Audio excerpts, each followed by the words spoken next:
my feel-good breakfast show.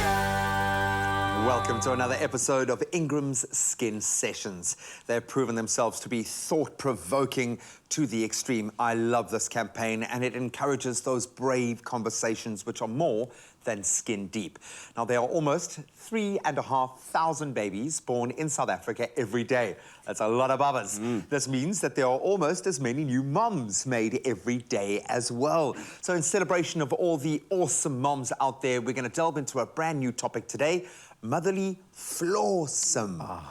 Many mothers, especially new moms, can feel overwhelmed by the new experience of motherhood, and along the journey may forget how motherly flawsome they actually are. Mothers. Okay, so in this digital age, now more than ever, we're seeing that people, and especially mothers, they're under immense pressure to, embody perfection. Moms have to be perfect.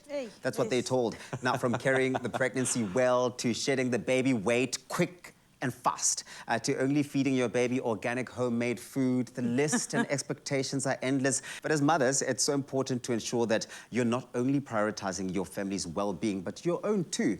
And we welcome back actress, writer, and poet, a friend of the show. It's Lebo Mashile, and digital entrepreneur, Mpumi Ledwaba, another friend of the show, to shed more light on this conversation this morning. Ladies, good morning. Good morning. Welcome, guys. Thank you so much for having us back. I know it's weird that two guys are talking about mothers, but I've got two beautiful kids. Stunning. To an amazing wife, but mother, and I think I got to see the best in her times 10, exponentially. Absolutely. The second that she became a mother. Not that she sees it in herself, but for me, having this front row seat to watching the miracle unfold. And it's not just a miracle of the physical self and what happens, but the emotional change, the intellectual change, and how a mom just knows. Blows my mind. Absolutely love it. With this wonderful journey, though, comes expectation. Generations worth of expectation that have only been compounded now by, I'm going to say Instagram more than anything else, to be honest. There is something going on that is out of your control in terms of the emotional roller coaster, but there are some elements that you can control, and I think mothers often forget that, and it can be overwhelming. Is this something that you yourself have experienced? What is that like from the insider's view of being a mom? For me, I actually had two different experiences. Really? My first experience was with my first baby, where it was, I can almost call it hell, but you're not allowed to say that because having a baby is a miracle. It's a beautiful thing. It's a blessing. It's a blessing, which it really is, but we also have to be honest. And my therapist and I have spoken about it, that a lot goes into it. A lot of changes are happening. I mean, I gained about 20, 30 kilograms. Not only did I change physically, but emotionally, I no longer knew who I am. Who's this new person?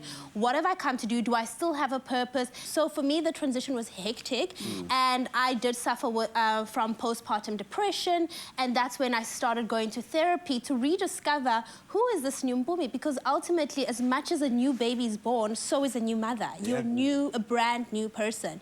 And then with my second baby, I could almost say, I think because of the break from life, he's a COVID baby, I had time to myself, I could be offline, I got time to just be, and that was a beautiful experience. I was calmer, more experienced, and I knew, you know what, I just have to be in the moment. I can grow with this baby and rediscover who I am again. So two completely different experiences, but I'm grateful for both. And a new mom is born with the birth of a new baby. And then you've got all of this pressure that comes from expectations, sometimes that you even set yourself. You know, that perfectionism that lots of moms sort of strive for.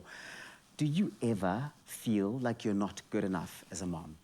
All the time, every single day, since the day that I found out I was pregnant. Wow. Every day. I'm a performer, I'm an artist, I've been in this business my entire adult life, right? So I live out of a suitcase. I'm also a single mom, which is not really accurate because I'm here today in Cape Town because my mother and my sister are looking after my kids. So I've got an ecosystem of family that are looking after my children, and I constantly have to remind myself that when my son comes home from creche with, you know, the picture of the family that's mommy, daddy, cat, dog, kid, you know, that that that's not our family. Yeah. And that many of the cultures of this country and different parts of the world, children are raised in an ecosystem of family, of extended family. Not all families look like nuclear families, you know? So just from the structure of family to the work that I do, to the fact that, you know, I don't have a partner, to just the values that I'm trying to inculcate in my children, I feel like I'm always pushing against like the mainstream, you know? So people like Mpumi, people like social media influencers and platforms that show that actually, like, you are okay. And this is a message that you're sending to this new bundle of joy. And we'd love for them to only take the lessons out of what we say, the beautiful words that we use, especially when we've got the ability to frame things so beautifully. But 99% of what they're learning is going to be modeled on your behavior. Yeah. And that self-care then has to be there, otherwise they're not going to learn how to care for themselves, yet you still don't do it. What is that thing that stops, that barrier that prevents a mother from looking after herself? Is it wired in the brain? Mpumi, in your kind of journey as an out there mom, how have you come to terms with this? I think I even mentioned in the beginning that therapy has helped me a whole lot because when we become mothers, it's almost as if generations before us and society says, it's about the baby, it's about the baby. Yes, it's about the baby, but me too, I matter too. And I was actually chatting to my husband on my way here, and he was asking me, do you feel guilty about leaving the kids behind? And I said, actually, I really don't, because I heard Michelle Obama write in her book that her mom said, I'm not raising babies, I'm raising adults, independent adults. And that's how I look at my relationship with my children. I'm raising independent adults who must understand that mommy has a purpose, mommy has passions, mommy cares. When mommy's here, mommy's present, but when mommy wants to do other things, she's allowed to, and they can model that. Because if I want my kids to always be next to me, what's going to happen when they become adults? They're spoiled, you know? So it's important to model that mommy has to take care of herself so she can be the best for you guys. I love that. Yeah. Kids require a lot. They're very demanding. I got to be a dad on one insert on this show for 5 hours. Please tell them what your And I beautiful can bundle then of tell joy's you, name was. It was a fake baby. It was a dog. Wow. But Antarctica. it was a baby. That was the middle name. It wasn't Antarctica. But they require love, mental strength, physical attention, and love, money. and all of that. Money. And lots of it. Lots and lots of money. How do you navigate stopping yourself from comparing yourself with other moms who may be doing the physical part or the mental part or the emotional part from your perspective differently to what you're doing? You know, my kids chose me for a reason. Yeah. I believe that we are souls here, we're having a human experience.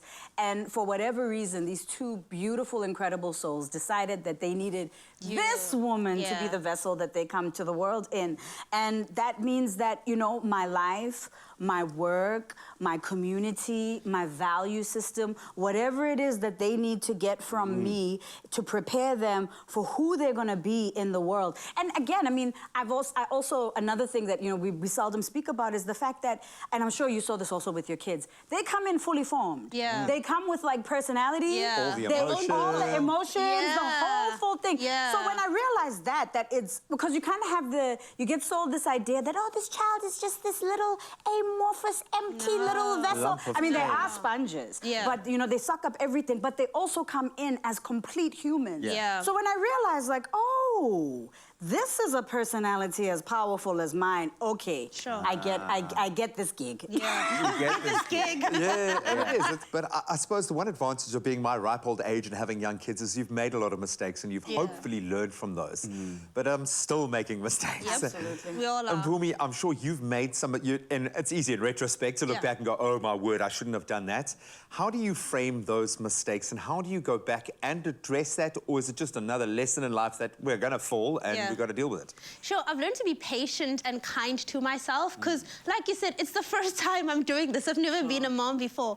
And I noticed with my daughter when my son came and she would start screaming at him, no, Zani! And I was like, where did she learn that? She learned it from me. So that's just something I've learned. I'm very conscious about. Every time I have the urge to shout, I remember that that's exactly what she's going to model. So it's about being kind to yourself. And I I don't always get it right. Sometimes I do the shouting, you know, but it happens. But it doesn't seem like for mothers that it gets better the more children you have. You've got 2, and I'm sure that you found that the experience is never the same, right? No, because they're completely different people. You are also growing and evolving and changing. I mean, I love the fact that you've been sharing with us throughout this conversation, the fact that you've been in therapy, because I think that having a place where you can really examine your own thought processes and your own wiring Without judgment. Without judgment is extremely helpful, because it also makes you realize, like, you can change your own mind, you know? So I see how the mistakes that I made with my eldest, you know, by the time my little one came, I was a lot more forgiving of myself. I mean, the joke is, right, is when you leave the house with your first baby, you take the big bag, you take all the diapers, you take a portable jumping castle, circus, you take the diapers, you take the sanitizer with the little one, you put a diaper in your bag and you just keep it moving. Is he dressed, is he fed, we going, you know? Put them in your handbag. Yeah. Good to go. Honestly, you don't even need a pram anymore. Let's flip the scripture. And Pumi, if you could talk to your mom or the mother figure in your life, what would you say? And I'm sure every mother looks inward and sees the flaws before they see the success. And it's often only when the child manifests that they look back and go, wow, okay, I did okay. Look at my child. Look what she's doing now. Yeah. But what would you say to your mother to realize, for her to realize that she is motherly flawsome? Sure, that's so deep. I mean, just to give context, I dropped out of school and someone was asking me, did your parents ever come back and say, congrats, you're doing well after dropping out? And I said, you know, my parents never ever made me feel like a failure. Even when I wasn't doing what I was supposed to, they always supported me. Yeah. So to my mom, thank you, Mom, for just seeing more in me than what the world thinks a person should give, you know? Yeah. A person, the world thinks you should give qualification, give this, give this, give this, but my mom sees my heart. She sees my best intentions. My mom sees the love that I have. So for that and for raising someone who becomes an emotional and a conscious person, thank you. You're amazing. Oh, man. Oh, Mom, I miss you and I love you so much. Oh, man. I think I'm going to give you all, not just my mom, but every mom out there, permission to take a time out from being a super mom, to focus on yourself and self-care, because it's not you that you're doing it for. Essentially, it's to help. There's a reason why we put the oxygen mask on ourselves first before anyone else. You have to be okay for everyone else to be okay. So take that moment and don't shed an ounce of guilt. Yeah, I think what we're learning from our lovely mothers in studio with us this morning is that it's very important that you do it and you embrace your flawsome nature, because that's who you are, that's what you are. But you also do stand the chance to win yourself that 1,000 Rand cash prize weekly with INGRAMS. To be this week's lucky winner, simply reply to the competition post on the Expresso Facebook, Twitter or Instagram pages. Tell us how you embrace your motherly flaws. And don't forget to include #YourSkinYourBrave. This week's competition will close on Friday the 19th of August at midday. T's and C's, expressoshow.com. You are motherly flawsome. Oh, thank you. Do you own your skin? Do you wear it bravely, even when others try to dim its glow? Does it represent your strength, your heritage, or does it express your brave and unconditional love? New look INGRAMS, your skin, your brave.